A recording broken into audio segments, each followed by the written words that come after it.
வேதவசனம், கர்த்தர் என் கன்மலையும் என் கோட்டையும் என் இரட்சகரும் என் தேவனும், நான் நம்பி இருக்கிற என் துருகமும் என் கேடகமும் என் இரட்சணிய கொம்பும் என் உயர்ந்த அடைக்கலமாய் இருக்கிறார். சங்கீதம் 18:2 இப்படியாக போட்டிருக்கு. ஸோ நம்முடைய தேவன், நம்முடைய கர்த்தர் தான் நம்முடைய கன்மலை.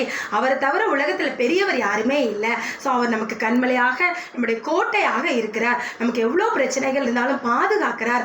அருள் கோட்டையுமா இருந்து நம்மளை பாதுகாக்கிற தேவன்.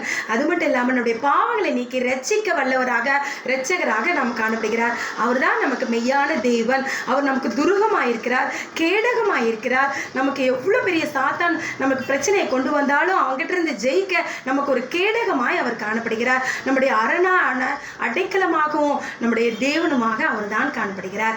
ஸோ தேவனை இப்படியாக துதித்து நம்ம அவரை மகிமைப்படுத்துவோமானால் தேவன் தாம் நம்மை ஆசீர்வதிப்பார். Okay friends, bye. Have a nice